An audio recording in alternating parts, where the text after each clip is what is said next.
Bismillah, Assalamualaikum. Selamat datang ke UP Barakah Channel. Kali ini Ana nak kongsikan kepada semua tentang kisah pesakit Ana sebagai satu perkongsian dan pengajaran untuk kita semua. Ana mulakan sesi ruqyah asas sambil bertanyakan tentang suasana rumah, anak, tidur, mimpi, perubahan tingkah laku. Semua tu penting. Sebab apa penting? Sebab rumah juga perlukan rawatan. Bukan setakat anak saja. Rawatan yang macam mana rumah perlukan? Bacaan Al-Quran, mandian bidara, ruqyah, minum, sapu tu semua. Membersih rumah dari barang-barang subhah. Itu adalah amalan yang menguatkan lagi doa ibu dan ayah.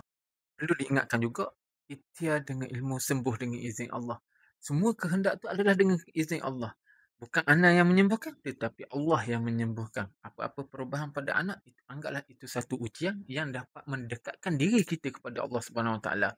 Seandainya kita sedang diuji, anak sedang diuji, tekanan rumah, gangguan ketenangan dia, jangan pendam seorang diri. Ikhtiar itu tidak salah. Rawatan hospital pun perlu. Tapi rawatan rohani juga perlu. Sangat perlu. Yang penting, cara yang betul ikut sunnah. Tanpa melampaui dan tanpa ada perasaan curiga syirik. Jika antum-antum semua perlukan rawatan untuk rumah maupun diri sendiri, boleh hubungi Ana nombor seperti yang tertera.